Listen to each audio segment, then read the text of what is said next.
Yes, Dennis, we can hear you loud and clear. Oh, that's great. Good evening. Good evening. How are you? It's a pleasure to have you on our spaces. What a great space. What a huge space. You know, it's. I think it's time for us to get started. Let me first of all introduce to you my co-host, Okay.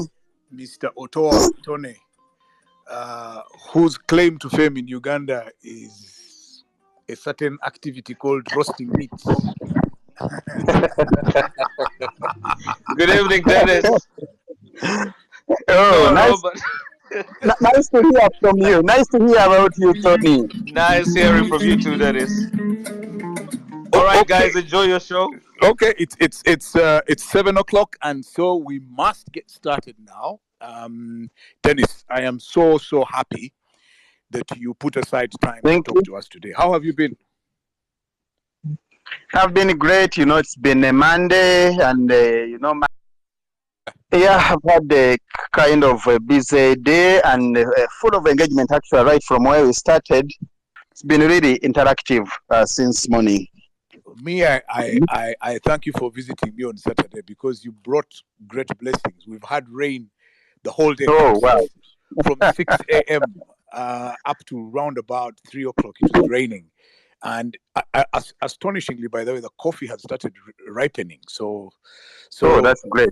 Yeah. No, I'm feeling good. So thank you very much for coming by. Hope you're not about to start believing that I'm a rainmaker. Well, I think you are going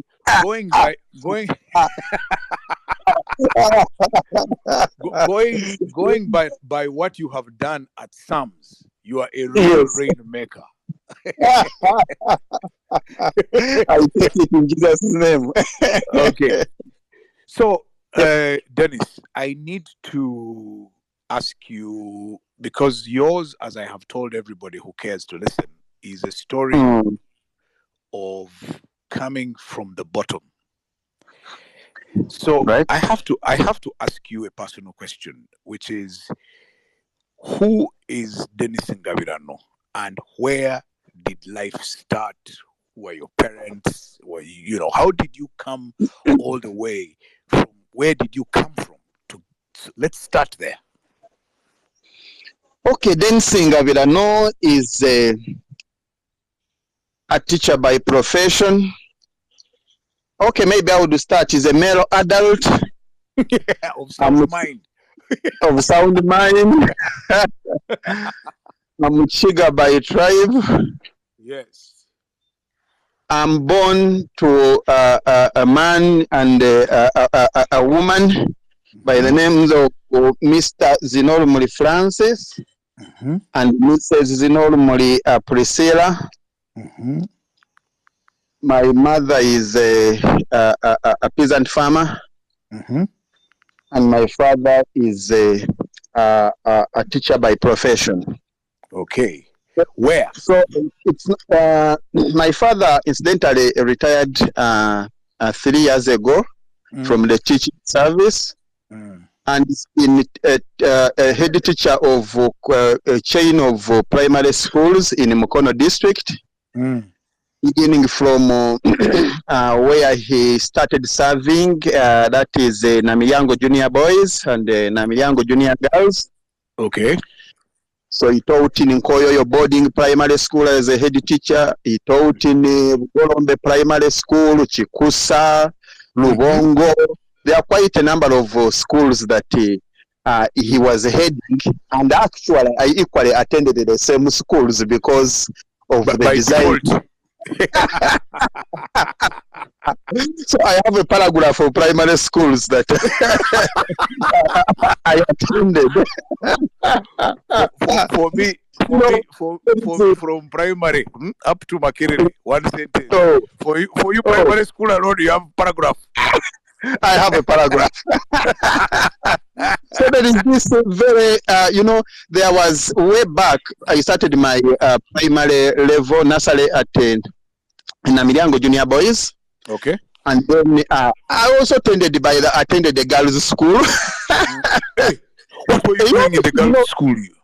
You know, when you were your father is a head teacher and is transferred into a girls' school, a single-sex school. So you can mediocre. Ngabirano, you sat. Ngabirano, you attended the girls' school. We did not have the kindergartens. We had P1A, P1B.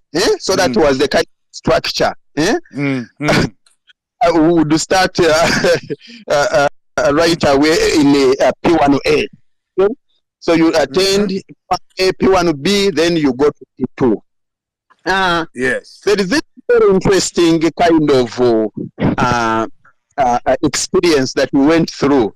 You know, as a teacher was being transferred from an urban school to a rural setting. You know, we had shifting the kind of learning environment. You are shifting from Ngabirano to Chikusa Primary School, way deep in Bukunja, where there are lots of night dancers. And the kind of classroom settings in there, they were really a typical kind of third world setup. Village school. A classroom which is grass thatched, a with classroom which is with a floor that is usually done by using a cow dung. You know, there is this. So until Friday, it used to be a day for smearing cow dung. For the floor, to prepare for the floor. So as a preventive measure for these jiggers. And actually there is one scenario. No, we had the shoes, but and actually the children of a head teacher were the only ones having shoes in the whole school, plus the teachers. Actually, when you look at it, I lost one of my toes to the nail got affected because there is this very, very bad experience I got through that school when the diggers attacked one of my toe. And you lost the toe completely? No, I did not lose it, but the nail got deformed up to date. So that experience really reminds me a lot. Whenever we are talking about Eastern Uganda, the region of Honorable Rebecca Kadaga, I really feel because such experiences I've gone through, and I've really learned quite a lot. From such a humble background, there is a time when my mother just felt like enough was enough for her to keep migrating every year. So, being a peasant farmer, she was always interested in keeping chicken, local chicken. We had the goats, we had the pigs, we had quite a number of animals. Now imagine when the teacher was given a transfer from one school to another school, they would deploy a truck to shift the teacher with all his family members and the belongings. So imagine the transfer when on a single truck, there is in one corner there are goats, in the other corner we have some pigs and the chicken and the duck. Then we have mattresses. Really, some of us are not a subject in terms of culture.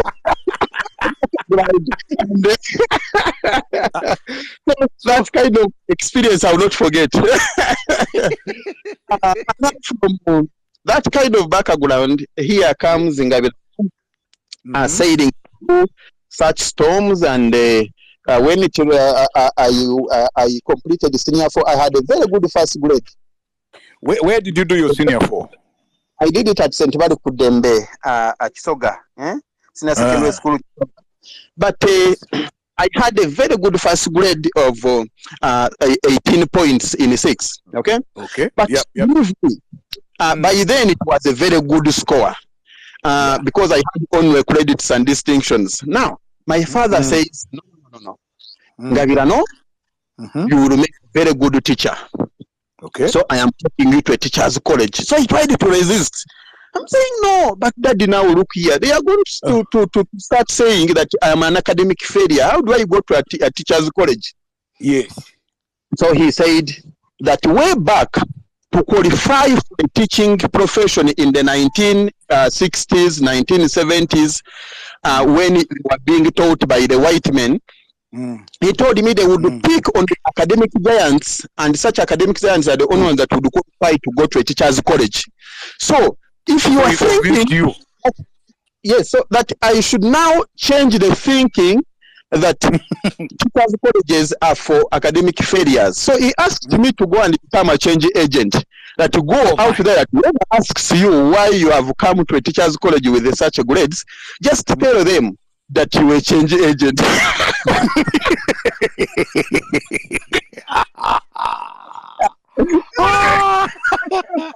So where did you go then? Where did you go? So he took me to Shimoni Teachers College, and that's where I went for primary school. Oh, the that's demonstration great. School. I was at the demonstration school. Yes, which is incidentally almost no more I can say, because where it was shifted and in the state it is. Almost like the market. So okay, so you go to Shimoni teacher training. So I went to Shimoni. I pursued a certificate, a teacher's primary teacher's grade 3 teacher certificate. Yes. So I performed excellently well, and actually during my second year, by the time I completed the course, I was already booked. For where? So by then, I did my teaching practice at Old Kampala Primary School. And from Kampala Primary School, the then head teacher, who is the current honorable member of Parliament, Victoria Lusoke, was my head teacher. She recommended me to join Kampala Parent School by then, which is the current city parent school. So, but at that time, there was a system. The Kampala schools they had, they would do the top. Would go hunting for the top 5 students in every teacher college. So I managed to be amongst the top 5. Okay. And I crossed to City Parent School. When I went to City Parent School, that was early in 2002. Okay. Such a young man, energetic. Yes. Full of aggressiveness. So I started teaching. When I taught as a grade what were you teaching? I was teaching mathematics and art. Okay. Yes. What a combination. Yes. During my second year, at the college, my father asked me to put more emphasis on mathematics, because he believed that mathematics teachers would never fail to get employment. Job. And being that he was a great mathematician. Oh, your father? My father, my father was a great mathematician. He never paid the school fees right from senior 1, because he was given a scholarship from Tugezi College. He was taken to Kitugum High School, and then from there he was taken up to Global Teachers College. That's where he did his teacher training course. So he tried to make sure that I emulate by even teaching the exact subjects that he was interested in. So I went on to draw much more attention to that. So this is very, very interesting experience. Yes. During my teaching practice, there is a time they asked us to go to the villages where we stay and try a school teaching practice for a period of. So my father was a head teacher. He asked me to do the practice from his school. Now, The first day I stepped into the classroom, Yes. he asked me, I want to see what you have taught. I want to look at the lesson plan you prepared. Plan. So late in the evening, when we returned home, he handed me a booklet entitled The Teacher's Code of Conduct. Then this Teacher's Code of Conduct had quite a number of quite a number of do's and don'ts that the teacher is expected to do this, the teacher is not expected to do that. Yeah. And then in that book, there was page 17. Page 17 was specifically talking about relationships, teacher-pupil relationship. My father did not emphasize. He never emphasized any of the other pages. So he asked me one question. Have you read page 17? Yes. I responded, yes, I read page 17. Did you understand it very well? Yes, I understood it very well. Okay. So that was the only question he asked me. So it really stuck with you. And I had to revisit page 17 even when I had not read page 17. So when I saw that, I realized that my father was really very, very serious about the subject in discussion, and it really put me up to make sure that at least I grow up professionally. Now, from when I completed the course, got the job at City Parent School. By then it was a theater. Yes. I got 2 rooms in Nansana, commute on a daily. And by the way, at that time I was earning 300,000. 300,000 in 2002 was a lot of money for a teacher. It was a lot of money. That's correct. Yeah, it was. First transport alone was to and fro was 500 shillings. It was the equivalent. It was the equivalent of 3 million shillings. Yes, so Monday to Friday I would use 2,500 shillings. Okay, for transport. And in a month, my transport expense was 10,000 shillings. Okay. I tried. So at that time, I made sure that I try to work on upgrading myself. He encouraged me to go back for further studies. I went and upgraded. So when I upgraded diploma, degree, and then masters. Okay, so it's been. So wait a minute. Wait, Dennis. So you go back to school, and you do what course? The first time you do a diploma, grade 5, right? Yes, you have to do a grade 5. Okay. Where was this? But this time around, I did not do the diploma in education. Yes. I first had to do, because it was still stuck in me, to prove to the rest of my siblings and friends that I was not a dull student, or was not totally, it wasn't any issue of school fees for me to fail to go back to school. What I did at first, I attended HSC. I did mature education. Every evening I would go for adult education. Oh. And at that time there was a college school called Kitende College School. It had a branch around the Rubaga Road. So in addition to teaching, you would then go to Rubaga Road as a student. Yes, I would go as a student late in the evening, and I attend classes. To do A-levels. To attend classes for A-levels. So I took on a combination head, stroke art, and I passed with 15 points. Okay. Passed with the 15 points.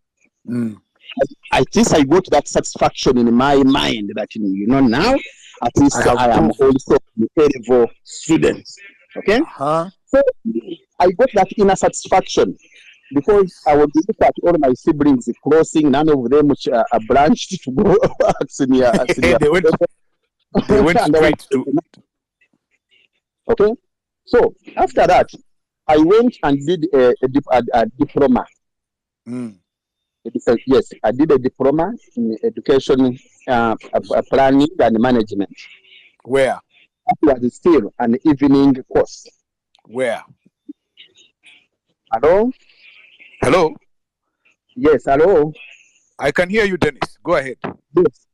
I did a diploma in education planning and management, and Where? that was an evening course at Chambogo University. Okay. Now from there, I enrolled for a bachelor's of guidance and counseling at St. Lawrence University. Okay.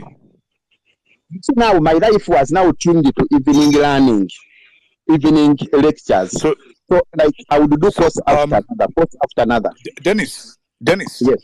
We need to solve a little problem. In your background, there is an echo. Is there somebody listening to us audio? Because they have to mute it, because we can hear it's coming back through. The sound is coming back through, and it's making it difficult to hear what you're saying. Okay. Maybe I will have to shift from where I am. Yeah, because there seems to be a radio or something. There's something picking up. So, is it clear now? It is, but I can still hear the sound in the background. But anyway, let's go on. It's because maybe I put the phone in a loudspeaker. Oh yeah, yes, that's why. Okay. Is it a problem anymore? No, it's fine now. Go ahead. Then maybe I have to remove it from the sound, from the loudspeaker, and put it on phone, ear directly.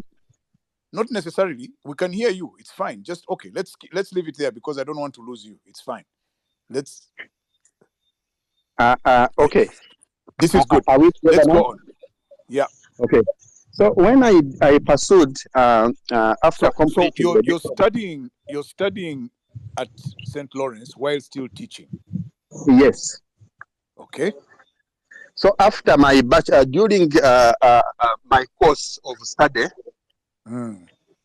I encountered a course unit entitled Entrepreneurship Education. Okay. Now that course unit, during that course, yes. Are you hearing me very well?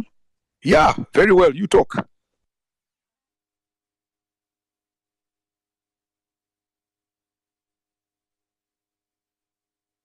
Okay. Requiring us students to prepare a business plan. This is still at St. Lawrence? Yes, at St. Lawrence during my second year. Okay.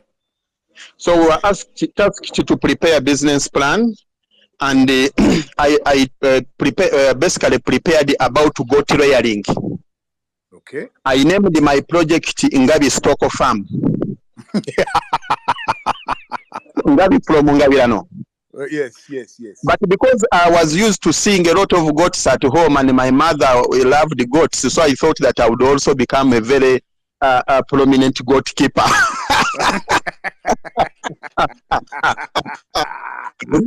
Okay. Yes. So this time around, when it came to submission of the project, the lecturer emphasized one point, that to you all students who are undertaking this course, make sure that you mark my words clearly. The work is going to be marked out of 40 marks. 20 marks will go for the write-up, and 20 marks will go for the implementation of what you have written about. Okay. So I got scared because I had attached a very big budget. I had exaggerated the size of the farm with very expensive goat breeds. Which was just out of the imagination. Okay? Yes. Now, when the lecturer became so serious, yes, I had to put the assignment on hold. Okay. But at the same time, it coincided with the pressure from my girlfriend. Okay? Now you have Imagine I'm a teacher. You have abandoned the page 17. No, my girlfriend was a mature adult of sound mind. Okay. Fine. We'll let you not a student. Okay, good. Page 17 was cautioning me about relationships with my with your students. I get it. Uh-huh. Okay. When she became pregnant, at that time, we were cohabiting for some good time. Mm-hmm. So when she became pregnant, she was like, now, why don't you first go home? Okay? Uh-huh. We need to formalize this arrangement. Because I knew that her parents were teachers and my parents were also teachers. So from a professional angle, I realized that we had to accord mutual respect. Now, yes. What happened? I looked around the sources I had. There was I had very little money on me, and basically savings for tuition. Okay? So, what happened? I had to accept on 2 programs. So we're basically going to go for Kuchala and then also do the introduction. So I looked at myself as a teacher in a top city school with so many rich parents coming around. The teachers, the staff was big, over 150 teachers, and the pupils were over 3,000. So I asked myself, how can I make sure that I mobilize the parents and the teachers, and they help me out with this, so that we can fulfill the obligations that are expected of me, and that was the action, and then and the kuchala and the giver. To use them to fundraise for the marriage. Yes, in the process of fundraising, I realized that the support was massive. Okay. Yes. So after realizing that support was massive, I changed the program. I even added the wedding.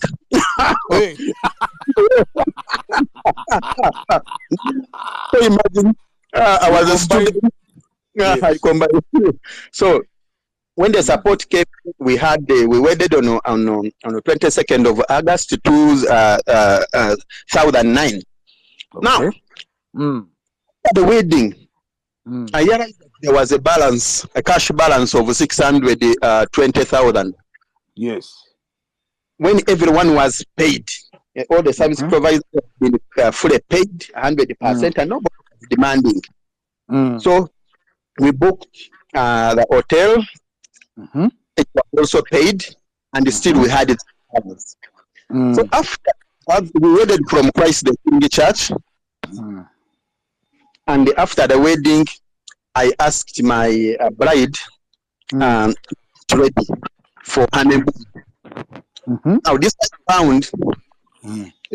She asked me, now where are we going? So we are going to Mombasa. Mombasa, have you ever been to Mombasa? That you know. Do you have a passport? That you know. Now how are we going to go? So that we are going to go by bus. And now is that a honeymoon? I told her that no, let's just take it as honeymoon, but you can choose to call it a road trip, but to me it is a honeymoon. From our hotel where we had booked that night, the following day, I woke up and I went to the bus park to book for the ticket to Nairobi. When we reached Nairobi, before we were booked, they asked us to go and get letters from the LOC1 chairperson, so that they use them as travel documents across the border. Yes. So I rushed to my LOC chairperson. I got the letters, and in the evening at around 4:30, we boarded off to Mombasa. Yes. So we reached Mombasa. We did not have enough to spend around in the beaches and the hotel, because Sunday the 20 we had already picked the transport to take us, and also for something to spend on the way back. So we spent one night around in Mombasa. So when we the following day, we went to tour. So we went to a beach called the Pirates Beach. So while at Pirates Beach, it was I think it's one of the busiest beaches in East Africa. Yes. So we had fish and coconut juice. Then later in the evening, we went to tour around Fort Jesus. So while we were touring Fort Jesus, we saw a man who was having a makeshift charcoal stove. So the makeshift charcoal stove, he was basically frying raw matoke. Raw matoke had like 1 liter of cooking oil plus salt, and then the kavera. He had what? He had a makeshift charcoal stove. These ones we see on the roadsides for the chapati sellers. Yes, I know that one. The one on 4 legs. He had that kind of stove. He had an equivalent of a half liter of cooking oil. He had a serving a spoon, spoon or ladle. Then he had a vegetable slicer, plastic. So he would raw matoke, slice them a vegetable slicer while they were dropping in the hot oil, and within a minute he would turn them around and they would be ready within less than a minute. So he would just smash raw salt on the matoke, then sell to the tourists. So we had our tukutuku ready to take off back to the hotel after around Fort Jesus. Then we realized that there was a line of customers lining up for the same snack. So we became sensitive and we wanted to test the same snack. So we tested the snacks. When we tested the matoke, believe me, the test was not coming out. And we were like, oh, no. Dearly, this is not tasty at all. So after testing 1-2 pieces, we gave the bags to the tukutuku rider who took us back to the hotel. Now, in the night, an idea came. I asked Maureen that, Maureen, don't you think if the other crisps we tested were made out of semi-ripe gonja, they would really bring the gonja would bring out the taste? Oh yes, the taste. I'm very sure it would significantly improve. That is Maureen telling you. That is Maureen telling me. So the following now, don't you even think that this would be a very good business idea for me to write about and fulfill my coursework requirement? Because this is for St. Lawrence. For St. Lawrence, because I realized that even if the lecturer threatened to come and see the project so that she could award for purposes of awarding marks, that was something that I could be able to do without even spending a lot of money. So you write the project. Back to Kampala. The following day, actually my days of leave, I asked for 1 week to prepare for eating and also go for honeymoon. Now, the following day was a Monday and I had to be in class. Now, after throughout the whole day, in the evening, I realized that I had a lecture.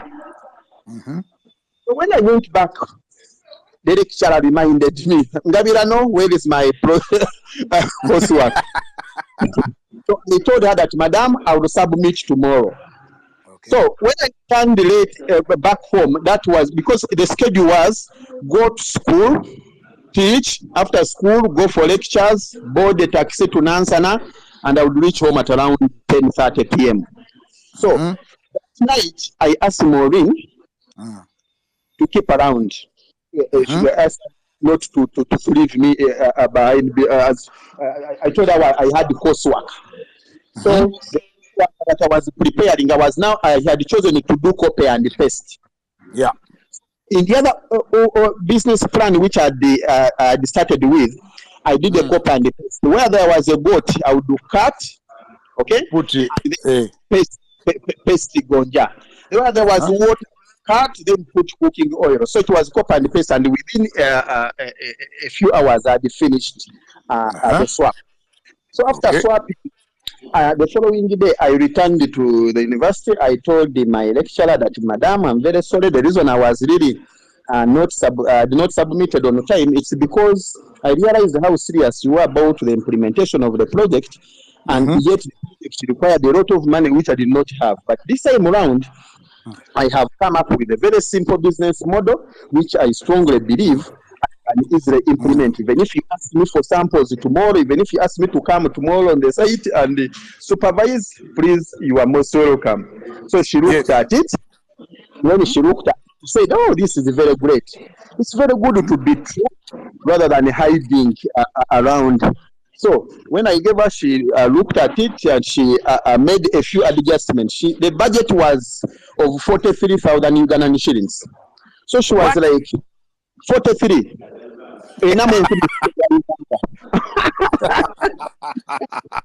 But what was I buying? Here, there was a charcoal stove at home already. Okay. Okay. We had the saucepans. Okay. We had the wedding gifts, a lot of spoons, those. Okay?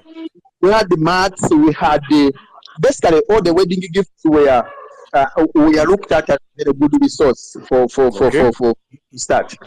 Okay. Now, when the lecturer made a few adjustments and encouraged me to go on, the following after school, I went to open market, the current St. Valley Kudembe market.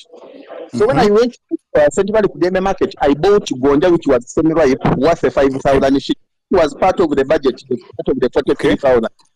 I purchased Vera, half a kilogram, around the 7,000 shillings.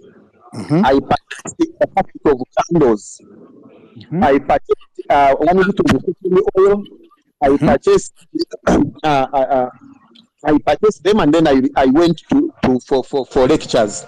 So I kept my Kavera at the gate with the security guys. I asked them to keep for me stuff. The lecture, I will come and take it. So they kept me. In the evening, when I returned back home at around 10:30, I took 8 p.m. Yes, p.m. in the night. I took a shower, took my after that I told you know what? We are going to do the samples. I brought the gonja. Are you serious? You brought the gonja? Yes, I brought the gonja. So I asked her to peel the gonja as I sliced using a knife. We did not have a vegetable slice. I just chose to use the knife. So, but when I failed to slice accurately, she says that, you see, you would have peeled and Hello. so when she started, when I continued to slice, they would come out well and they almost accurate and of the uniform size. So she asked me to the charcoal stove. I lit it and put the cooking oil. So we started frying, and the neighbors were at around 11:30. People, what are you doing? What are you frying at this time? We are doing it. So they came out and they wanted to test. Believe me, they were. Then when the neighbors they tested and they almost finished everything. So, but that gave me encouragement. I was like, you mean if the neighbors can get kind of excitement, it may work. It may work. So I remained with only 2 packets. So I took the 2 packets with me the following day at school. And late in the evening, I gave the 2 packets to my lecturer. I asked the lecturer that, yes, here is the product. I'm ready for inspection. You can come and inspect and she tasted 1 packet. She was like, oh, this is great. You mean it came out so perfect like this? she encouraged me actually to go on. Even when the lecture tried to exhibit a certain level of excitement as well, I did not end that lecture because I reached the university at around 5:30. Instead of going in for the lecture, I got the border back at 2:00. This time around, I bought more gonja of worth 7,000 shillings. I missed the first lecture because every evening you would have 2 lectures. So I attended the second lecture with Isabella kept at the gate as well. Now after class, went back home in the night, the same story. This time around, the neighbor gathered again. I told the neighbor, oh, no more testing. It is now at a cost. It is now business. And the neighbor wanted to buy. He used to say, when they think actually that I was joking, but a few exhibited seriousness in the buying. I told them that okay, I haven't known the exact price. To first move around the supermarkets and see. I make some inquiries about the cost of such a packet of gonja. Yes. Because during that time, gonja, which was always sold in the supermarkets, but used solar dryer technology. Okay. There was, you remember that the apple bananas that are being dried with solar technology, even the gonja. There was gonja market processed using the same kind of technology. So I needed someone to guide me on the pricing, but not until I went to the supermarket the following day and found out that at least the startup pack would go for 400 shillings. But now this time, after refusing to sell to the neighbors in the night, I got 12 packets out of the whole production. Actually, I became so selfish, even at my own. Maureen did not taste, and I, for one, I even didn't taste that day because I realized that I wanted to maximize the production. Okay. So now, what do you do with the 12? Now, what happened when I went to school the following morning? I took the 12 with me again back to the university canteen. Okay. Go to the university canteen. I asked them, "Can you buy this?" They said, "Yes, we can try." Okay. How much is it each? I sold 11 of them at 400 shillings, and the first sale was worth 4,400 shillings. The 12 of the packet was for the canteen attendant. Okay. So she paid me, and that was the first sale of 4,400 shillings. So after selling, the following day, that very evening, I had got the contact already, the gonja seller in Owino, because I had not time to go back and purchase more raw material, and neither did I have that hope that I was going to sell all the 12. I called her and asked her to send a bicycle ride that find me at the university with the gonja worth 10,000. So she sent a motorcycle, a bicycle rider, not motorcycle, to deliver at the university gate. So they called me while at the university gate. I moved out to the lecture room. I went and I picked my goods. So I kept them at the gate. So the cycle kept on continuing. I found myself selling to my pupils at school. I found myself now selling at the nearby groceries around the Kabaka and Jagara. And because of excitement and the kind of good response that I was receiving, I was one weekend motivated to walk in the supermarkets and market the same. So, because even the pupils at school, they had started causing demand in the nearby groceries. They were asking for the gonja. Hey, believe gonja, what gonja for teacher Dennis and so, because really, I caused the demand among the students and the pupils and even the university students. So when the demand around the Kabaka and Jagala, Rubaga Road started growing, then I started, guys, this is like it to be a viable venture. So I put in more effort, gave it more time, I tried to concentrate on the business. I eventually saw the business turning around, demand growing.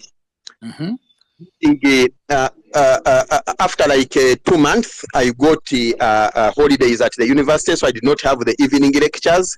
I tried to that I utilize the weekends, Saturday and then Sunday after church.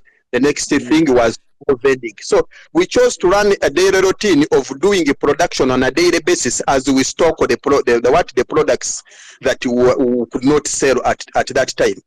Okay. So what was the balance we do stock, and over the weekend, Saturday and Sunday, there were days reserved for me to do aggressive marketing around the supermarkets. So upon receiving a continuous good feedback and registering a growth in sales, imagine you see from 4,400, you see a sale growing up to 100,000. That is already enough to cause excitement in the lifestyle of a teacher. so Dennis, yes, Dennis. So how do you move now from being a Mutembei of Gonja to setting now, up? What happened? I had Maureen was a secondary school teacher. Yes. And she was part-timing in a private school. And for me, primary school teacher. So I asked her that, Maureen, these schools are not paying you enough money. One school was paying her 120,000 per month, and another school was paying her 90,000 per month. Okay? So I asked her, now I have a job which is well paid compared to yours. Actually, I can afford to pick part of my salary and pay you, compensate you for a salary equivalent of one school. Kindly drop one school so that you remain one for purposes of keeping the profession, and then have more time to do the production. For me, I will be running marketing over the weekend. But then, as the demand started growing, we realized that we needed to hire a border rider to go around distributing the products in the supermarkets, because customers had started calling even when I was in the classroom teaching. Okay, and with the mounting pressure from the customers, I realized that the concentration was becoming very, very low. Now, eventually, Maureen withdrew. After withdrawing from the first school, the demand kept growing. Even she was forced to withdraw from the second school, but on the condition that I was paying her. But this time around, there was a second condition. There was a second condition that we have to register the company. And upon registering the company, first promise me how much shares am I going to take. This is Maureen telling you.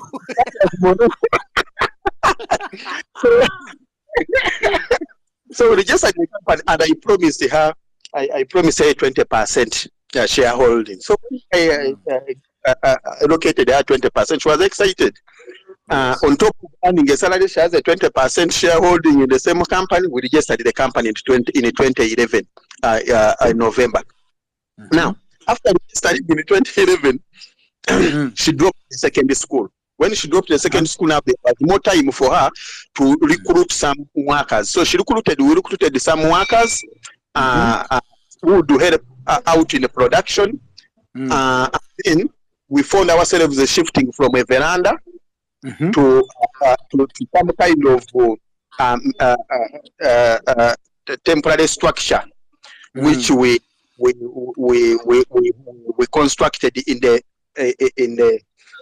nearby environment, in the nearby neighborhood. So now, after that time, Maureen was able to help me out on a few things. One, concentrate. I would get a new idea, a new product. For example, roasting dinner. Would try it out during the day. So I would give. I would at times supervise remotely the production of the same. But I would at times find the production messed up. At times I would just accept to take whatever they would produce during the day, even when that the quality was for learners. Okay. So, some of them would not sell out. Okay. Yes. But yes.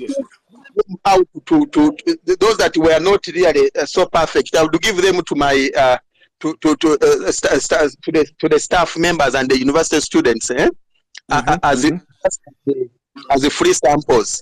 But I would go in the evening with accountability, just to motivate her that, you know what, I sold all of them and I will pay. But you were the one paying. Yes, I was the one paying, because now how could I tell someone that things are failing after convincing her to leave her teaching job? To leave her job. Because that I've failed, so I had to always stand in as a man.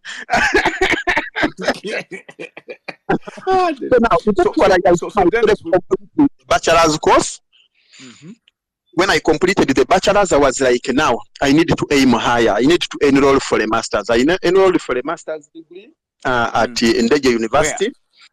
At Ndege University. So I did a master's of arts, of counseling psychology. And during my second year, that I was tasked to do, we call it practicum. So, so I was, when I looked for at undergraduate, we call it internship. So during that time, I realized I had a business, I had internship, I had lessons. So I got messed up. I got messed up. It was too much on me. So I went and asked my head teacher for a study leave. He asked me to write to the board asking for a study leave, of which I did. So after writing to the board board granted a study leave, but without pay. So I was like, how do I live without a salary now? I needed to withdraw from teaching.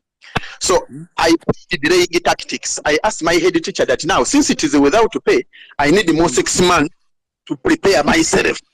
Okay. So this time around, going on leave.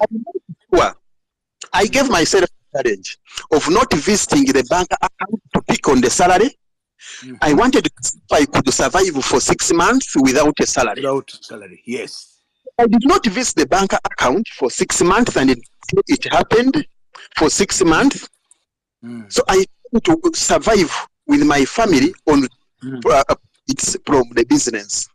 Yes. So when I got that work in the 7th month, I went and told the head teacher that yes, I lost the other semester, but this time around I'm ready now to go. To go, yeah. Yes, I'm ready to go for the January intake. Okay. But I lost the one for the same for August, and then I was ready for January. Yeah. No, I lost the one for January. After 6 months, I prepared to go for the one of August. Now, when I went for further studies, I realized that my account had some good money because I had saved close to 10 million shillings on my account. Yeah. What I did was to spend part of that money on my tuition. Right. So after doing tuition, I realized that with the tuition done for a full year, for the whole of second year, I can now survive. Believe me, when I settled down on 2 activities, now that was internship and then business. Yeah. Within 2 months, the business sales doubled. Wow. When the sales doubled, I was like, oh my God, you mean this is no. When I realized that I had taken so long to resign from my teaching profession, that I was a lost entrepreneur. So, when my study leave expired, yes, I was in a totally different world. I realized that staff had grown to 26. So I asked myself now, do I leave the 26 workers who are reporting to me directly on Ire, and I go back to report to someone? Because there was a culture. You stand at the gate when you are the teacher on duty. You open the car for the pupil. The pupil comes up, the bagger is heavy, lift the bag and the usher in this customer into the gates. So the customer was always being at City Parent School, okay? So now, that kind of customer care training, actually, I don't regret having gone through the same, because I realized how to treat a customer, and it gave me a very, very good foundation in the business. So after the teaching, the study leave had expired, I did not go back. I just went, actually, I just notified my head teacher that I'm not returning, because I realized that business has grown, and I see a great fortune and a bright future in this kind of business that I'm doing. So then, they actually arranged some simple send-off for me, and I had to quit for Peter. So when I quit, this time around, it was still like a paradox. I was like, is it true that I have stopped? Is it true that I have really given up? So I couldn't quit. So I had to work hard to make sure that at least I show a difference between a businessman and then the other teachers that I left behind, my colleagues. Within 6 months, I had bought a very good car, a Noah Vauxhall. So whenever I went back to the same school, my daughter was, I left my daughter in the same school, because a teacher's child had to go. I had a bursary scheme. So this time around, now the privilege was cut off. I was like, now, do I take my daughter to Nansana schools? Do I go to, where do I go? Do I go to UPE? I said, no, I must set a challenge. My daughter must go back to the same school, and I should be dropping her in the morning and pick her in the evening like any other parent. And they opened the door for her. So when the teachers kept seeing progress, you see me now returning as a parent, I became a great inspiration to many of them. Okay? Things could happen. So, but Dennis, what I'm interested in now is, at what point do you now switch? Now, do you go into a proper factory setting? That was in 2015. How did you now move from the level you were at with your 26 workers into a proper factory that you now have that is producing mass, and Sumz has, a strong brand, and it is, selling. So what happened? Basically, what happened at that time, at the level of 26 workers, I was renting someone's compound. So we kept on. I shared the pictorial. Those temporary structures, the makeshift structures you guys were seeing on the platform. They were not a one-day job. So we kept adding, because I rented a 20 feet, 3 meters by 7 meters. And I put a temporary structure. I would go to the construction sites, get to use the area, and set up a temporary structure. Okay? So the structure kept on growing. So I found myself asking for more space from my landlord, where I was paying, whom I was paying ground rent. So I kept on asking for more space in her compound, until the space grew from basically 12 square meters to 60 square meters. Eventually, I found myself negotiating with the landlady to rent the whole house, including where she was staying and the whole compound. So, but when I went to ask for that opportunity, she asked me that if I have some money, she could give me the opportunity to instead buy the whole facility rather than renting. So there is a plot of land that I had bought as a teacher by profession. My very during my second year of teaching at Stephen School, we the staff from Standard Chartered Bank who came to market their loan products. So they gave me a loan worth 2 million shillings. And you bought a piece of land? I bought a piece of land in Mutungo. So when I bought a piece of land in Mutungo, yes, I sold the same piece of land at 56 million shillings. It had appreciated greatly. So I sold it at 56 million, and then I came and paid the landlady. Okay. I gave her a down payment of 50 million. I remained with the balance of 6 million. Believe me, it was a cash transaction. I was really so happy. I felt so blessed because I could not believe that a plot of 2 million bought at 2 million shillings could be sold at 56. 8 years later, in 8 years, I sold it at 56 million.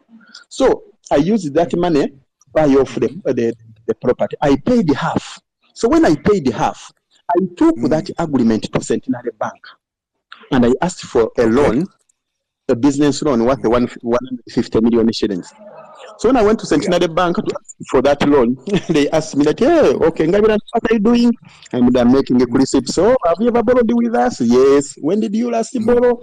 In 2003. How much did you borrow? 3 million shillings. Now you want 150?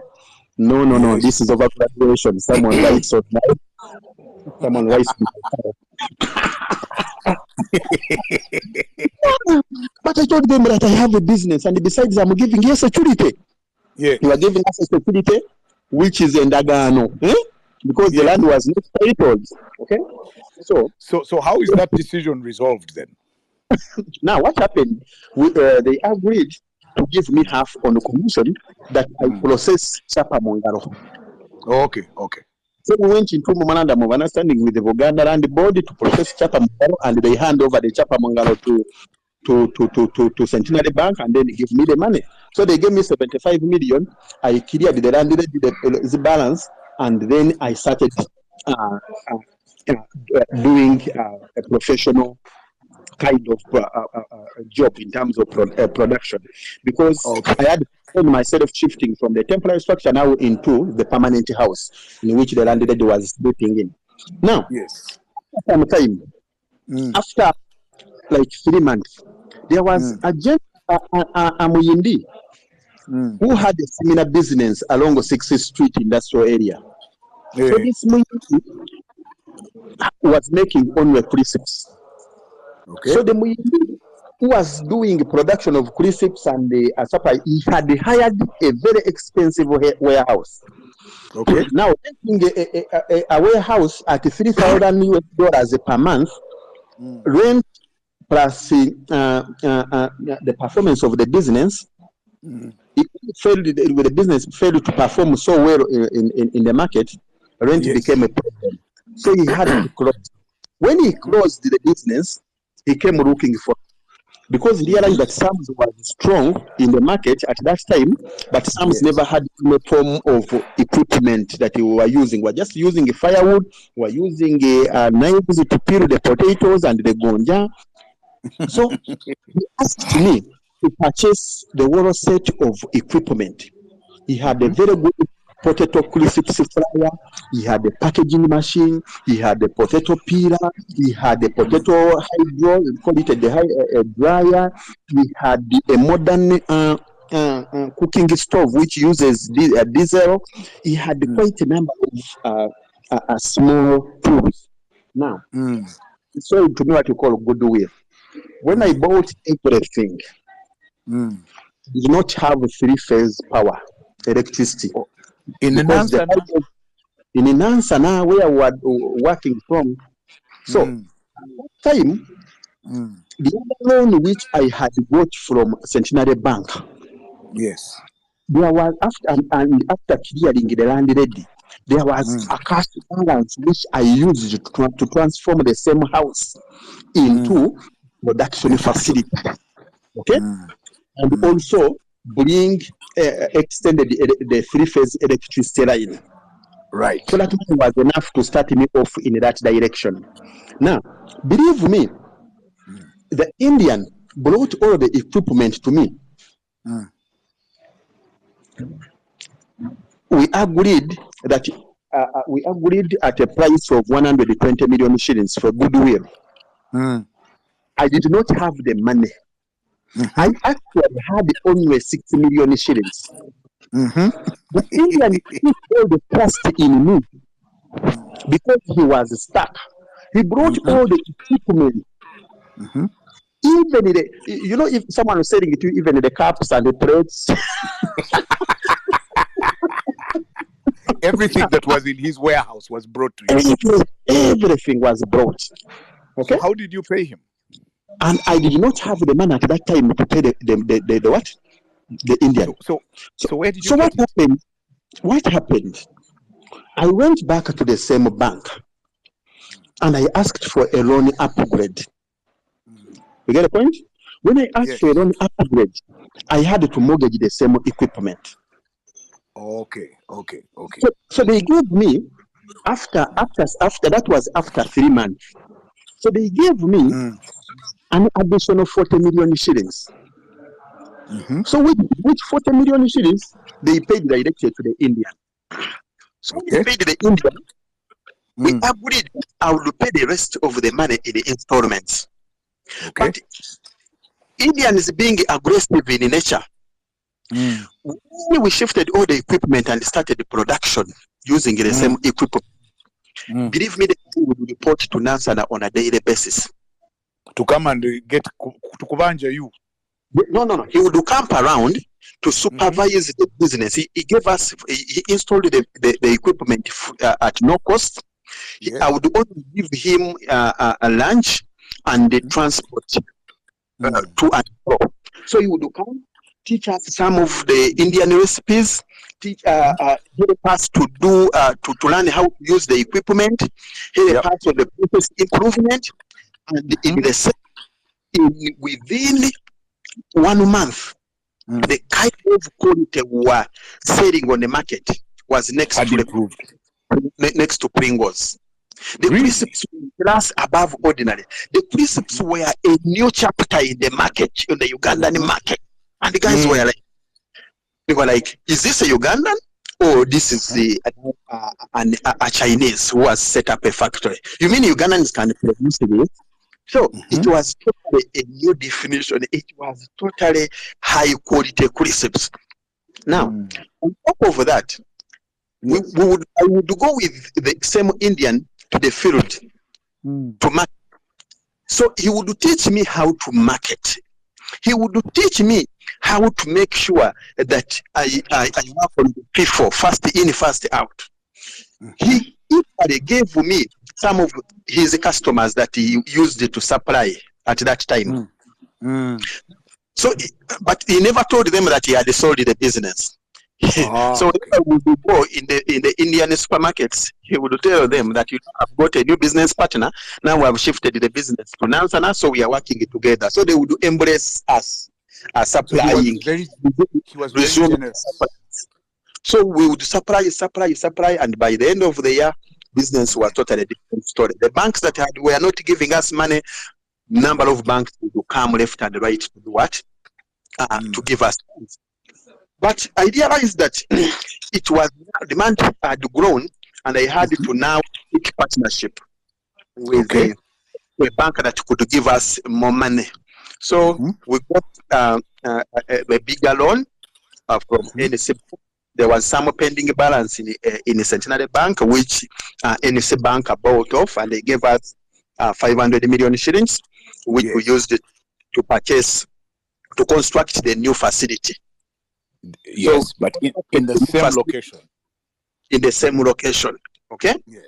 But along the way, we kept on buying some of the neighbors, buying off their so the space had grown in the size. We were able to set up a state-of-the-art facility using that same money from NC. So apparently, even the product catalog kept on growing from one product to now 20 products. Wow. How many? 20. So from that humble teacher, the one who was keeping the products that they get, the one who was opening doors, the one who sold the 43,000 shillings, the 12 packets, and all of that. You've grown to a big food factory that has 20 products. Very true. When you look back, what are the lessons you draw that you want to share with people that led you from this humble teacher who senior 4 went, did a certificate, upgraded, studied, married, started a business, all of them at the same time? What are those principles that, when you look back, were very helpful to you in terms of achieving this kind of success?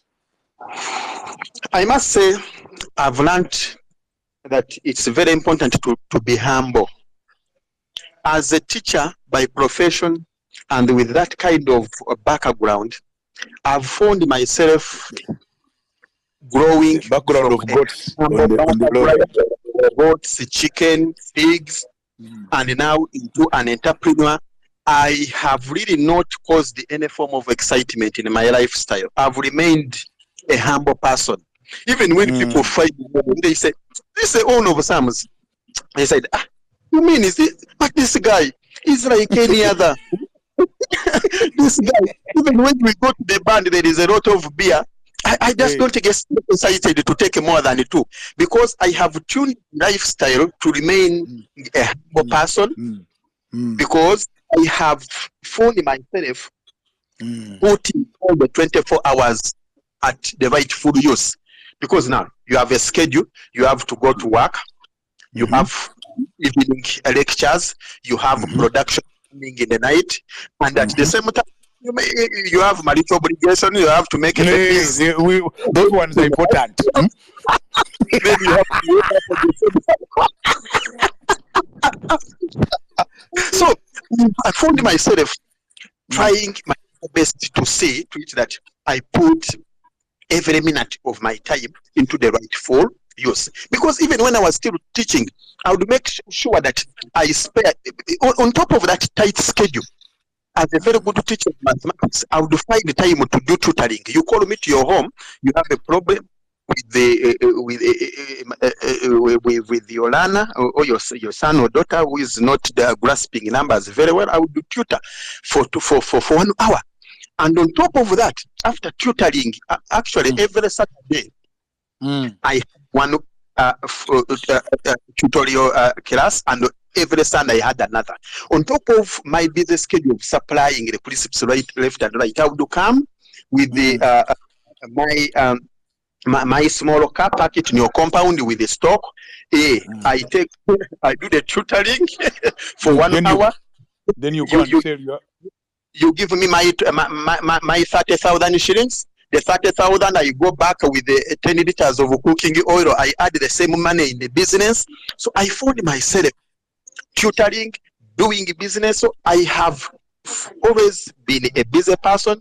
I have tried to put my time into use for proper use. But above all, there is this other element of financial discipline. We allocated ourselves shares at the time of business registration, and we were looking at the number of staff growing, earning a salary. So we were like, now I promised a salary, so you have to pay a salary. But when I stopped it, I looked at myself and I was like, now I was earning a salary. Why can't this business also employ me as a managing director? Yes. A salary, okay? Yes. This time round, there was no board, there was no meeting, so I would. So I was the government officer, the general manager, the marketing manager, That is always the founder's headache. You always have to carry those responsibilities. So what I did was to allocate myself a salary, and I made sure that whatever would come out of the business would totally belong to the business. The proceeds would plowed back, and my salary, I had to stick on spending what I had worked for. So financial management has been very, very key a lesson that I have learned. Respect, as a teacher, I have I made sure that I don't drop completely the teaching profession. I would conduct several meetings with our staff, and I would teach them. I would teach them self-conduct, personal management skills, customer care skills, because we would attend quite a number of trainings and workshops and workshops at my former school. So I had a lot of material which some material I would use to teach my staff. At one time, before we started using computers to track our records of sale and then generally all the transactions, we're using manual processes. So I had a very hard-working lady who had a very shabby handwriting. So as a very good as a teacher from parent school, I had learned how to even to coach my fellow teachers in handwriting skills. So believe me, one time I caused the workshop at the company just to train staff in handwriting. And then everybody was like, you mean and now he wants to coach? How to write? So I kept that kind of professionalism in the game and made sure that I kept the fire burning. But above all, I have also made sure that the customer is the key. The customer training which I received at my former school, I made sure that I took it on into the same business. So when you lose a customer, you must really. I've tried to understand that it is not good to recruit and then a customer and then 2-3 months down the road the customer runs away. You must always work on the retention. So I came up with a customer retention strategy. Even our staff know that you lose a customer, you pay. There is a fine. You lose a customer, you pay 50,000 shillings for losing a customer. That is if you don't have a thorough explanation to give. Or you lose a customer and you recruit to 3 within 70 days. If you fail that target, yes, that is that is the standard.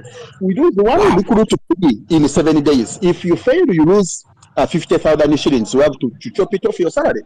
So the kind of practice, knowing who your customer is, the kind of practice of self-improvement, time to time, kind of practice innovation. Because right from where we started, we are seeing the principle using the candles.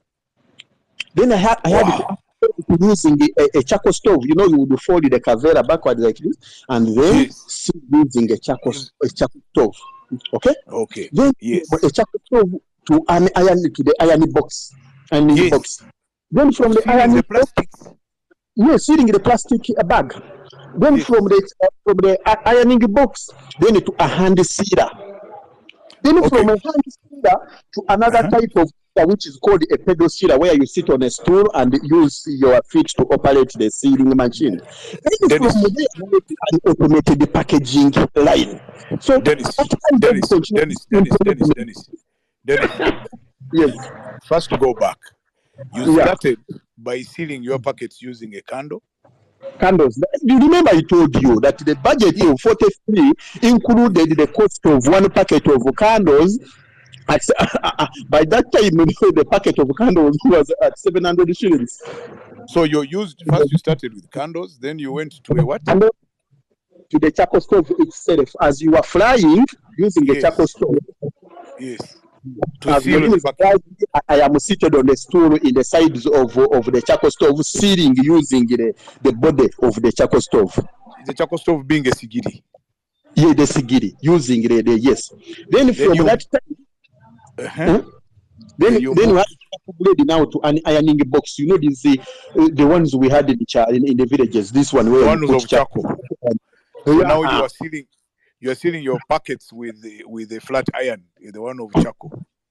It's actually ironing box. Then after that, to a hand sealer. You know, there's this hand sealer.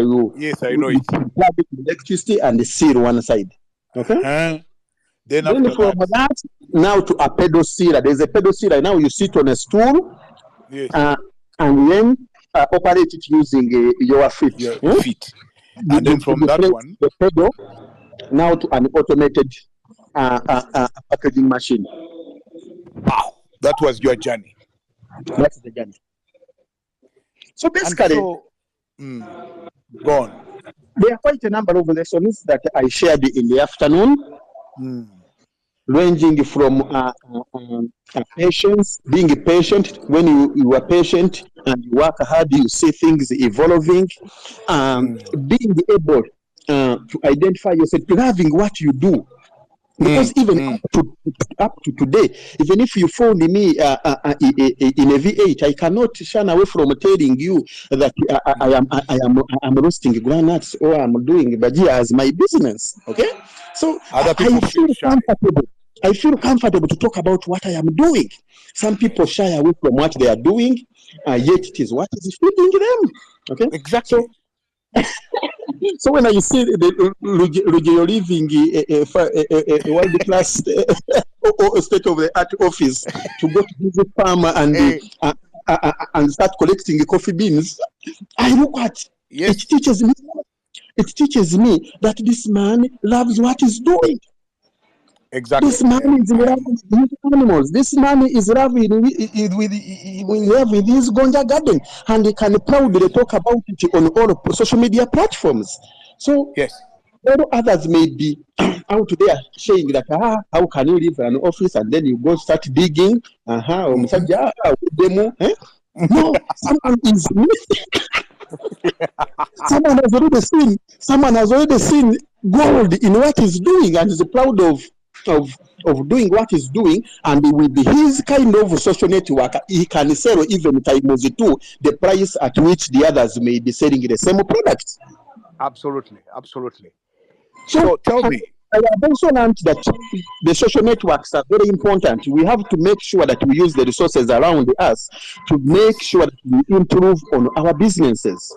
When I received the help of Mr. Kabushenga visiting my production facility, and he tells me that within 5 minutes, I just don't let him go without asking a question. How do I improve on ABCD? I just can't let that opportunity go. But at times we find ourselves with the resourceful people surrounding us, and we don't make very good use of them. Yet we have time to go for a liter or two of beer. And the conversation around the beer conversations that are really not related to business, because you find yourself. I make sure that when I spend, I have to earn before I leave the table. Yes. Now, when I talk about innovation, by that time in 2003, there were plenty of snacks from Kenya. They would bring gins, they would bring crisps, they would bring kawopis. A lot of them were flooding the Ugandan market. But I would try my level best to make sure that I benchmark. Not necessarily to compete with them, but to benchmark and see how best you could improve on the Sumz. But I have realized that most of them are now out of the market, because I have given the business time. I have tried to innovate. I have done a continuous improvement on the product to make sure that I give the customers what I have promised to them. When you start looking at profits alone in your business and you forget that this same customer has to walk back in the supermarket and pick on your product, you lose out, because the customer who is not well taken care of, someone else can take care of them.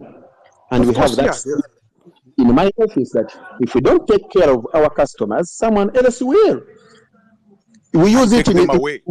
Yes, some young men and women usually say that if you don't take care of your husband, they will take your husband.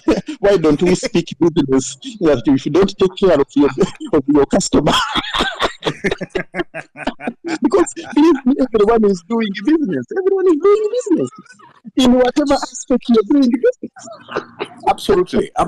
So I have a question for you, Dennis. Yes. You know, at the beginning, when we were going to do this show, I told you that it runs from 7 to 8:30, and you said that is too long. Well, we're more or less done now.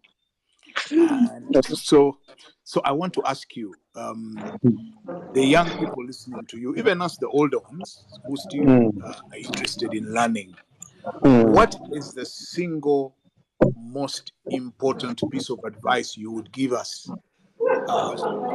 knowing that we are going into an uncertain time with all of the stuff? As an entrepreneur, what single piece of advice would you give us?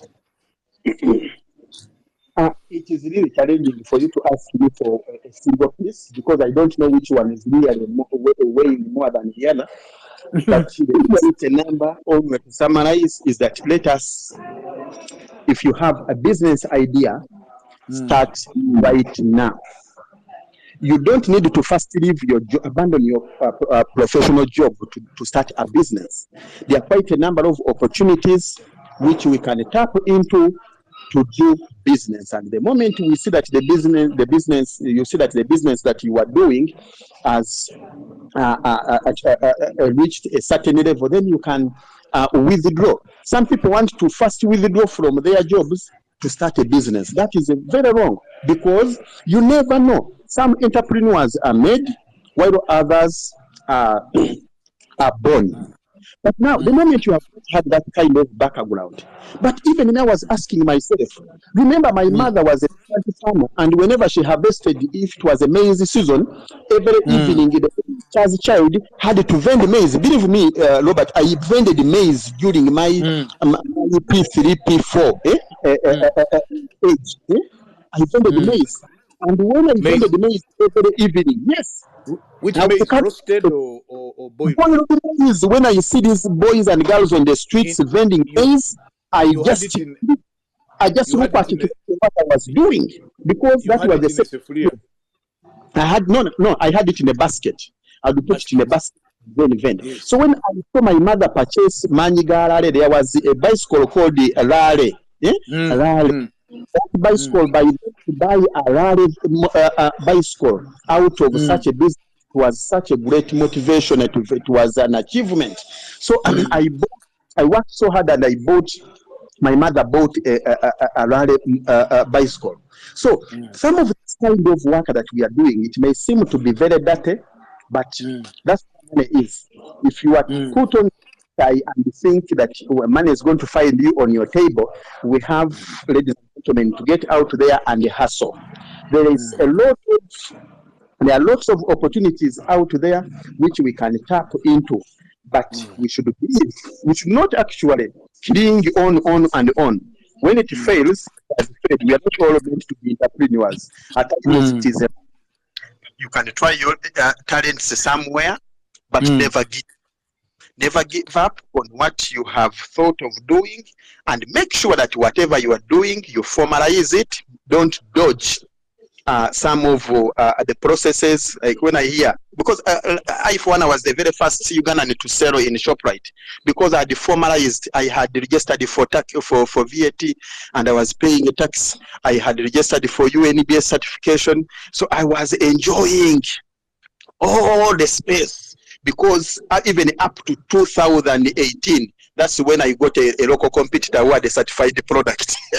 So for the processes that we do, but above all, we must make sure that we put into the right use of the time we have. We have 24 hours in a day.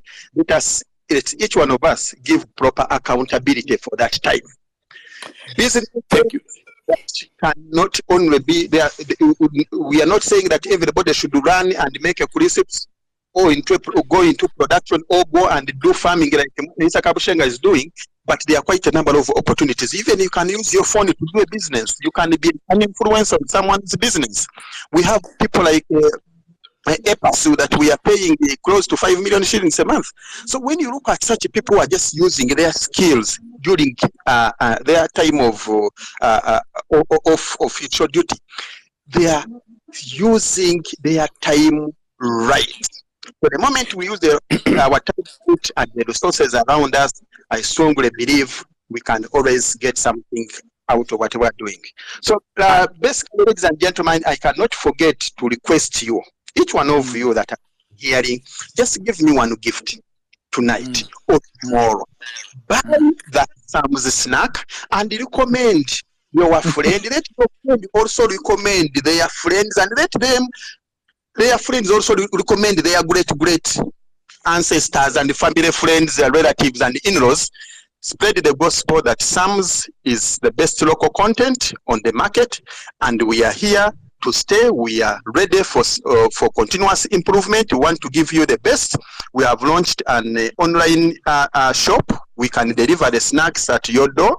If you purchase snacks worth 50,000 shillings, we can deliver, no transport charges within Kampala and Wakiso.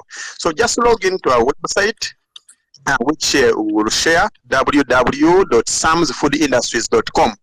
You will find the e-shop, the Sumz of the Bible Sumz. We tried it to different.